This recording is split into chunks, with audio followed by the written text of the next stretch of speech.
आप सबों का क्रांतिकारी अभिवादन। एक बार फिर बधाई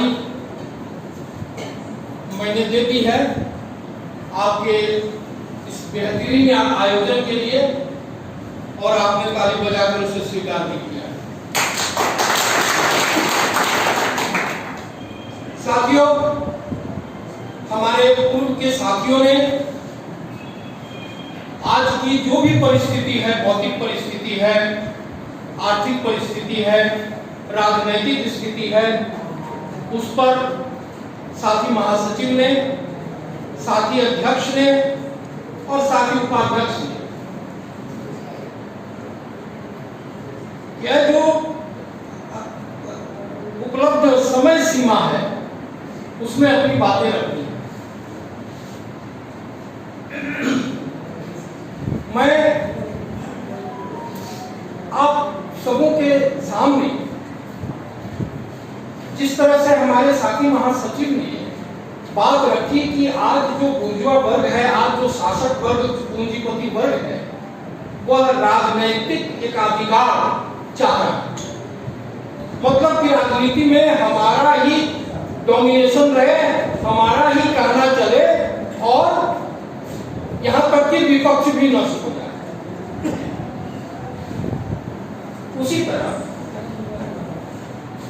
वैचारिक डोमिनेशन, वैचारिक एकाधिकार, जिसमें संस्कृति का सवाल बहुत ही महत्वपूर्ण है। साथियों, संस्कृति का मतलब आप सिर्फ गाना बजाना या कविता कहानी लिख देना है नहीं समझ।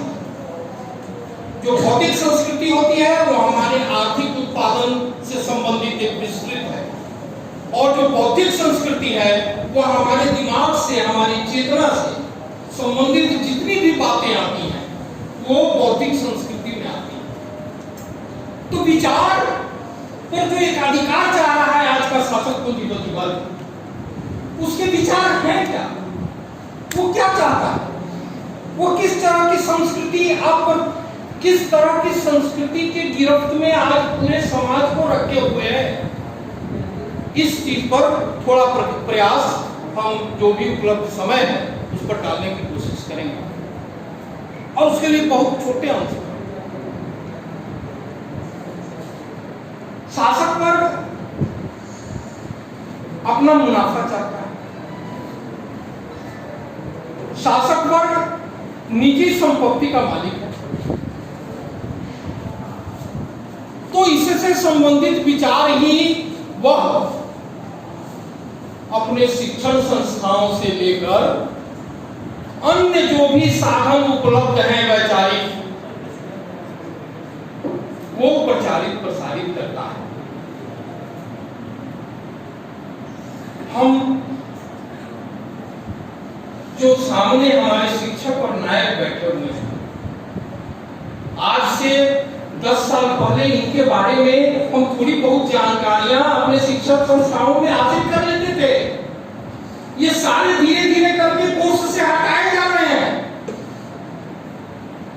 अब आप जो मानव जाति का इतिहास रहा है, जो संघर्ष का इतिहास रहा है, उसमें आप स्पार्टकस का जिक्र नहीं पाइएगा, पालिनिया का जिक्र नहीं पाइएगा, ब्रूनो का जिक्र नहीं पाइएगा, हमारे पेरिस कम्यून का जिक्र नहीं पाइएगा, हमारे समाजवादी क्रांति का और जिक्र भी अगर पाइएगा तो उसमें इतनी मिलावट होगी कि आप उसके बारे में गलत धारणा, आपके बीच, आपके दिमाग में जो बात फैलाई जा रही है आहिस्ता आहिस्ता, वो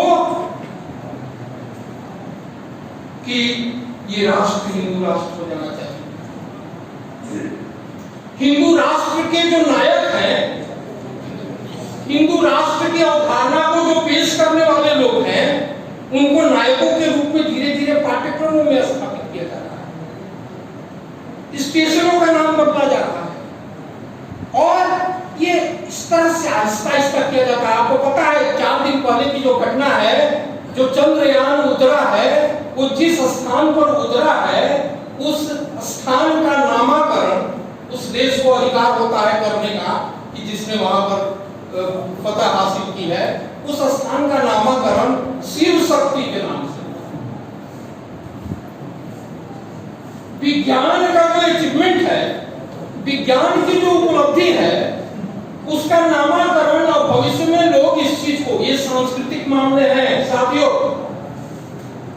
क्योंकि विस्तार में तो जानेगा, इसलिए जो जो हमारे दृश्य में अभी बातें आ रही हैं इस चीज को, उसका नामकरण शिव शक्ति के नाम पर रखा है।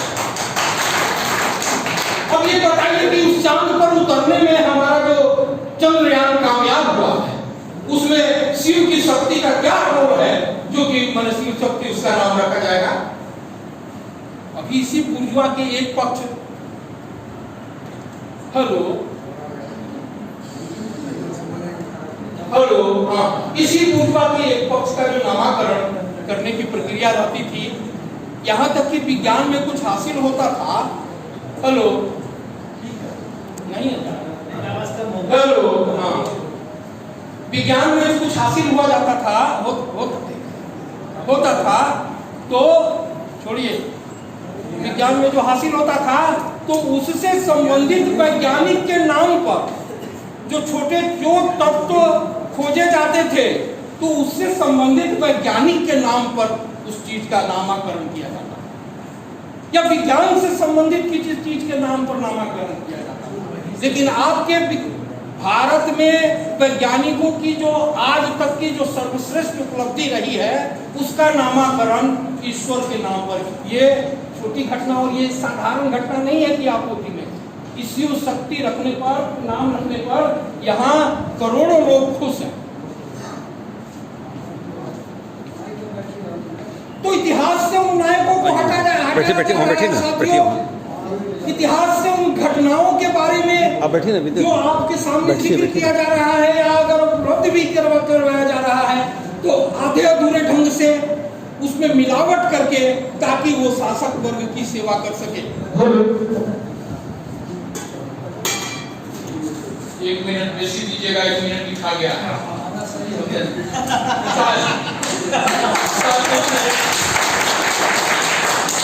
शासक, ताकि वो शासक वर्ग की सेवा में हो सके।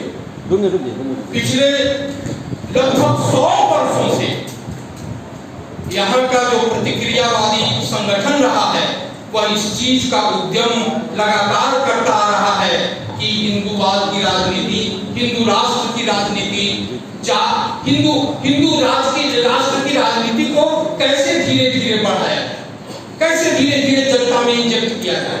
और आज 2014 आते आते वो थोड़ी थोड़ी सफलताओं के अंतराल के बाद वह सफल हो चुका है। आज वो ऐसा सफल हो चुका है कि पूरे देश में इस तरह की स्थिति पैदा कर रही है कि हो चुकी है कि मोदी है तो कुछ भी मुमकिन है। मोदी के बिना लगता है कि देश बिना प्रधानमंत्री के हो जाएगा, प्रधानमंत्री फेल हो जाएगा। ऐसा कभी नहीं होता है साहब। दूसरी बात जो जानने की जरूरत है कि दरअसल शासक पूंजीपति वर्ग चाहता क्या है, आपको क्या बना देना चाहता है, आपको क्या बना देना चाहता है। विचार यानी कि चेतना, और चेतना में अगर आपका वैज्ञानिक चेतना विकसित हो जाएगी, आप कहीं कुर्सी पर बैठ जाएगी, चेतना विकसित हो जाएगी, आप ये सोचने लगेंगे कि मेरा शोषण हो रहा है, दमन हो रहा है, उत्पीड़न हो रहा है, ये कैसे हो रहा है, इसके लिए कौन जिम्मेदार है। आप अपने संगठन के महत्व को समझने लगिएगा, आप अपनी एकता के महत्व को समझने लगिएगा, तब तो आप सड़क पर उतर आइएगा, तब तो आप शासक वर्ग के विरुद्ध उतर आइएगा, तब तो आप उसको चैलेंज कीजिएगा उसकी सत्ता को। तो शासक वर्ग की चेतना, शासक वर्ग अपने वर्ग की चेतना फैलाने का मूल मकसद 2 है कि चेतना के स्तर पर आपको धार्मिक, जातीय, क्षेत्रीय, भाषाई तमाम तरह के अंधकारों में रखे, नंबर 1। दूसरी तरफ कि इनसे आप ये काम करके वो क्या कोशिश करता है कि आप में वर्गीय एकता स्थापित हो। दूसरी बात कि खुद व्यक्तिगत स्तर पर आप इन चेतना के गिरफ्त में इस कदर आए कि आपके व्यक्तित्व का विकास, आपके व्यक्तित्व का विकास एक मानवीय मूल्य के आधार पर कभी नहीं हो सके। आप एक कीड़ा बन जाए, आप एक घुघू बन जाए, बंदर बन जाए, जो वो प्रचारित प्रसारित करता है उसको आप आंख मूंद करके मानने लगे। यही थी, ये उसकी मंशा होती है। और उसका सारा करिकुलम से लेकर के सारा कार्यक्रम, टीवी से लेकर के टीवी कार्यक्रम से लेकर के आप इंटरनेट चले जाइए। आज आप एक आदमी के हाथ में मोबाइल है साथियों, एक आदमी का मोबाइल है। आप जैसे आप मोबाइल खोलते हैं, आप एक समाचार पढ़ते हैं और साथ में 10 गंदी तस्वीरें आपके सामने आती हैं। इस समाज ने आपको यहां तक खींच करके लाया है। इस समाज ने आज समाज के बहुत बड़ी संख्या के लोगों को यहां तक खींच करके लाया है कि समाज में बलात्कारी को माला पहनाया जाता है, एक नायक के रूप में पूजा जाता है और समाज खुश होता है उसके समर्थन में जुलूस निकलते हैं। यह समाज आपको चेतना के स्तर पर इस स्तर तक नीचे लेके आया है कि हमारे मणिपुर में 2 स्त्रियां नंगे घुमाई जाती हैं और हजारों की भीड़ उसको उस नंगेपन के जुलूस में शामिल होता है। धिक्कार है, हम बर्बाद हो चुके हैं। हमारा नैतिक स्तर, इस समाज का नैतिक स्तर इस हद तक नीचे किया जा चुका है, वो बर्बरता का हद है, वो पाषाण युग से भी पीछे जा चुका है।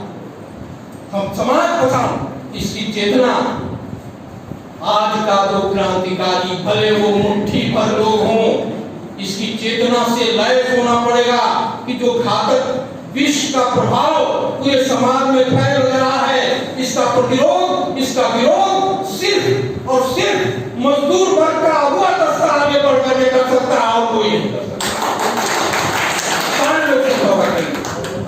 हमको आज अपने नायकों को याद करने की जरूरत है। हम स्पार्टकस को याद करें, हम वारिनिया को याद करें, हम ब्रूनो को याद करें, हम गैलीलियो को याद करें, हम फिलिप्स कम्यून के साथियों को याद करें, हम जागरण काल के अपने महामनीषियों को याद करें, हम अपने शिक्षकों को याद करें, हम अपने दुनिया में पूरे मजदूर वर्ग के आंदोलन के क्रांतिकारी नायकों को याद करें। उस हमें उस तरह के चरित्र को विकसित करना होगा। उसका थोड़ा थोड़ा अंश हम सभी मजदूर साथियों में है। ये सभी मजदूर साथी अपने समय के नायक हैं, वो इस समाज को लीड करने लायक है और वो आगे के समाज को लीड करेंगे।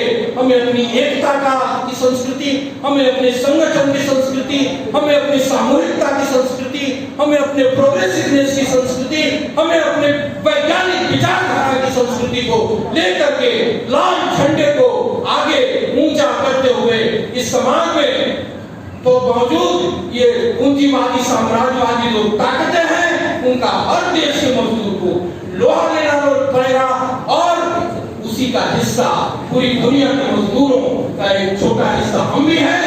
हमें भी उसी ऊर्जा की जरूरत है। आइए आप उस ऊर्जा से लैस होइए और उस सांस्कृतिक आंदोलन को, उस सांस्कृतिक चेतना को, उस सांस्कृतिक ज्वाला को यहाँ से हम एक मशाल के रूप में विकसित करें। शुक्रिया। इनकलाब